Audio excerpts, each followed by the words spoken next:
campaign I'm working on is the Every Student Matters campaign. We're a youth-driven policy advocacy group that are working with our district and our parents and our administrators to implement alternative discipline policies for our district. Some of the objectives that we worked on were getting students out and involved and educated on the actual policies that are affecting our students. Another objective that we wanted to work on was getting an actual resolution, and they're actually going to vote on that today. I'm so honored to be a part of the Advanced Organizing Institute as one of the fellows being placed with Khmer Girls in Action.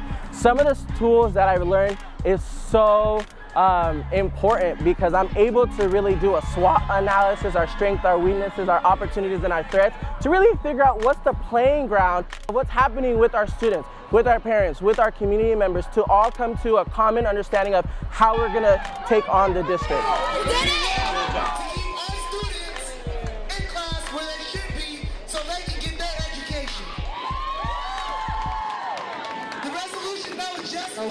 Because of all your voices!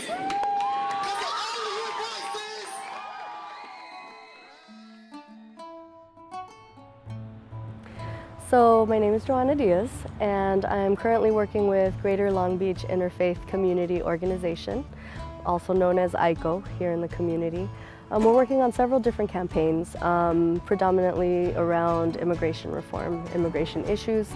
So after meeting with the community and discussing the various issues that they face out in the community regarding their immigration status, came out the issue of the deputy sheriff going after them because of their ethnicity, because they looked undocumented in his mind. And so from there, and talking with them about those issues and building that trust over time and working with them, getting to know them, spending time with them, came out the issue of the children not having buses. And so a lot of the students, are over 300 students that don't have a bus right now or a safe way to get to and from school. The Advanced Organizing Institute prepared me for working on these campaigns by teaching me a number of things.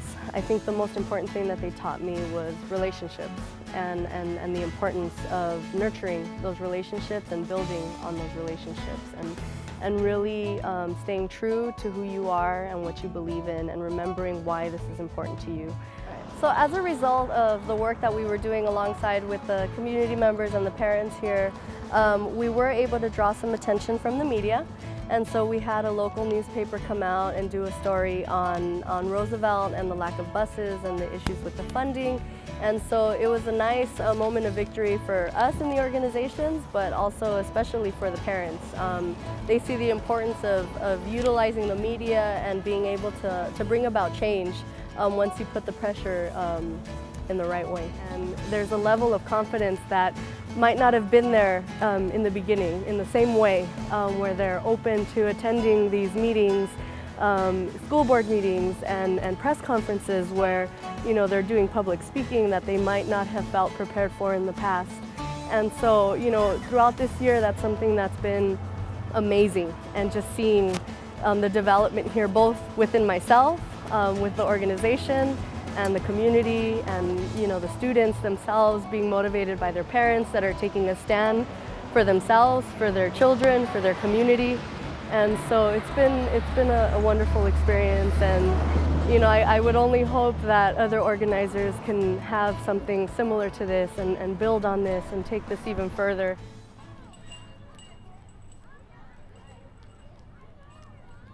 My name's Joanna Concepcion. I'm a workers organizer with the Filipino Migrant Center. It's a nonprofit grassroots organization based here in Long Beach that serves low-income Filipino families.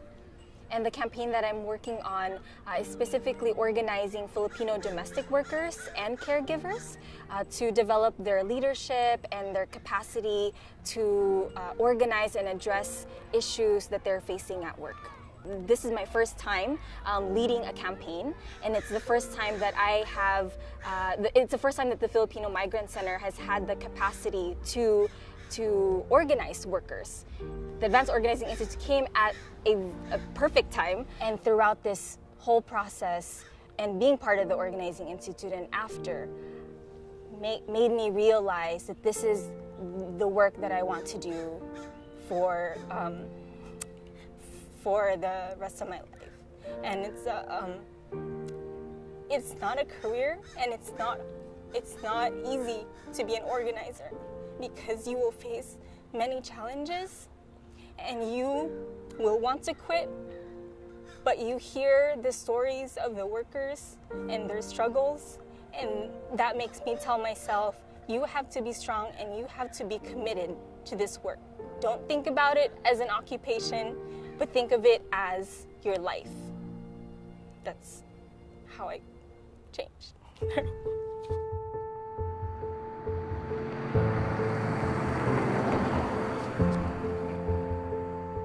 Hi, my name is Rebecca Bacon. I'm an organizer with East Yard Communities for Environmental Justice. And this past year, I was working on various campaigns. One of them was the 710 freeway expansion and the Community Alternative 7, which is an alternative plan to Caltrans's plan to expand the freeway, displacing homes and all of the impacts that would have. My name is Winton Johnson. I'm an organizer at East Yard Communities for Environmental Justice. Focusing on the No SCIG campaign. SCIG is the Southern California International Gateway.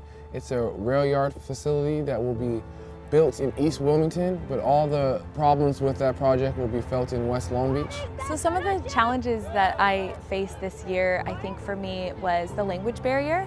A lot of the communities that we work with are Spanish speaking, and so I have about an elementary level Spanish skills, and so through just graceful interaction, people were able to work with me, and we were able to get the message out. I remember door knocking countless doors, and I would be able to say the gist of the message, and people would be able to sign and feel like, okay, maybe they felt a kinship to me, but we were able to communicate, and that was something that we had to overcome together. One of my biggest challenges that I've faced organizing here is that this is a very economically stressed neighborhood. When you're worried about where your next meal is going to come from, getting another job, finding how you're going to afford medical care for a disabled loved one, it's kind of abstract to put forth energy towards a project that's not yet here. People don't have the capacity to go and organize and go off campus and take off of work to come to a hearing or come to a workshop. So one of my challenges has been really using the skills that I learned from the Organize Institute and meeting people where they're at. In the beginning, I was really trying to inviting people off campus to, hey, let's go to this action, but I found lately it's much more effective to really just come to where the people are. Hello, my name is Alex Norman. I'm one of the co-founders of the Centro Shalom Advanced Organizing Institute. And on behalf of my colleagues, Mark Coleman, Evelyn Knight, Amelia Nieto, I'd just like to say a few words about that. Our dream when we started this was to build an organizing culture in the city of Long Beach by training a cadre of community organizers in advanced organizing techniques. And these two cohorts that you've just witnessed are the end of that dream. But what now? What do we do going forward? And going forward, we have to sustain that culture of organizing. That means bringing those two cohorts together with the community organizing agencies, having discussion, debate about issues. It means sharing experiences, successes, and failures as a way of bringing about a transformative change here in Long Beach. Now that's a tall order to bring about transformative change. But it also is a tall order to think about developing a cadre of 20 organizers. We've done better than that.